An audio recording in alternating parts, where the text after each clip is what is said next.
Can you believe it? It's week 10. The fantasy playoffs are just around the corner. In this video, I'm going to be going over 5 players that you need to be adding to make a successful playoff push in your fantasy football leagues. The first player I'm going to mention is actually going to be DJ Moore from the Chicago Bears. Thus far this season, he's been more of a mid-tier wide receiver. Currently, he's wide receiver 35 on a points per game basis. He's been ranked 43rd in receiving yards, 18th in receptions, and he's only had one top 10 finish at the wide receiver position. Plus, you also have to add he's only averaged 6.2 fantasy points in his last 3 matchups. So what I did was I actually went to go look at those last 3 games because a few of them were actually supposed to be pretty good matchups.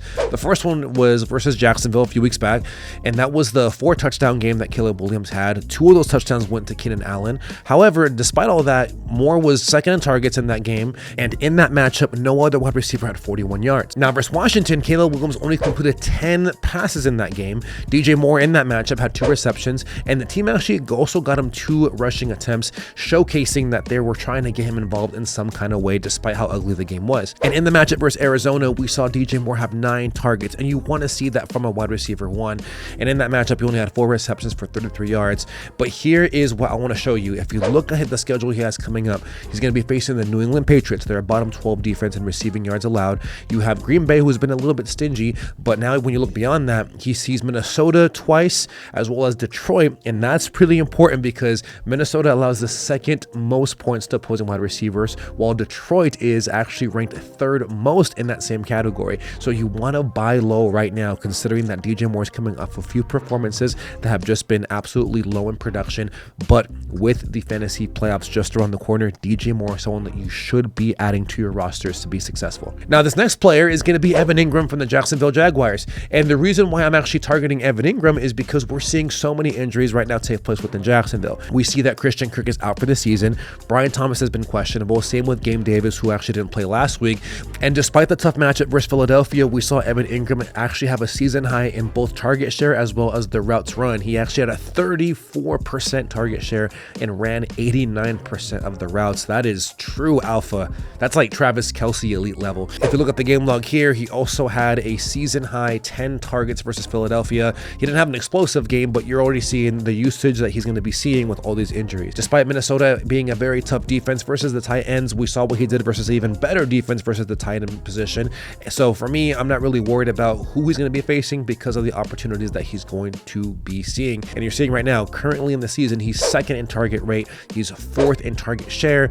He's 5th in fantasy points per route run. In the past 4 games that Evan Engram has played, he's actually led the team in 3 of those games in total targets. Now, this next player that I'm going to be sharing is going to be Zay Flowers from the Baltimore Ravens. And I know that he just played, but I've been seeing him being featured in player that you should be trading away because of the tough matches. But here's why I'm going to tell you should be actually trading for Zay Flowers. For starters, if we just look at over here, the 2nd-year wide receiver is on pace to have a career high in all passing categories, featuring receptions, targets, receiving yards, and even touchdowns. He actually ranks right now among all wide receivers 3rd in explosive plays and also ranks 4th among all players.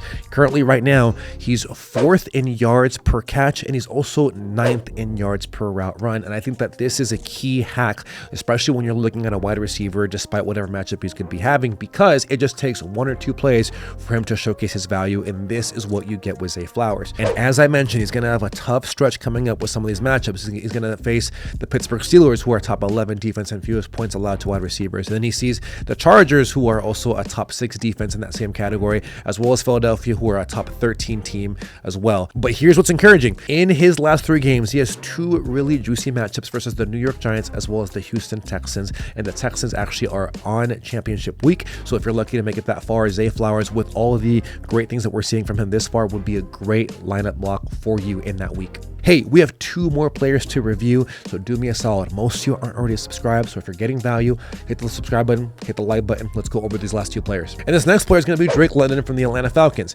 Drake London is coming off 2 subpar games, and one of them he left early because of injury, which resulted to him seeing the fewest targets with only 2 last week.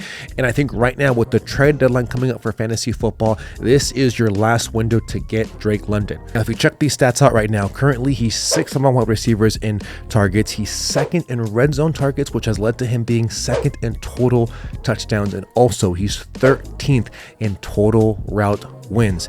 Now, this upcoming week is going to be facing the New Orleans Saints. And even though Marshawn Lattimore is no longer part of this roster, even with him there, the Saints actually were a bottom 11 defense with most points allowed to wide receivers. And then when you look a little bit further down the stretch for Drake London, his schedule gets very soft, especially during the fantasy playoffs. He's going to actually be facing the Minnesota Vikings, who allow the second most points to opposing wide receivers. He's also going to see the Las Vegas Raiders, which obviously don't worry you, as well as the New York Giants, as well as the Washington Commanders, who are both very vulnerable within their secondaries against the wide receivers. This last player I want you to add is going to be DK Metcalf from the Seattle Seahawks. Now, he's missed 2 games because of injury, and he's going to miss this week because of a bye week. So the manager may be desperate because he hasn't had any production from DK Metcalf. But here's why I think it's so important for you to target him.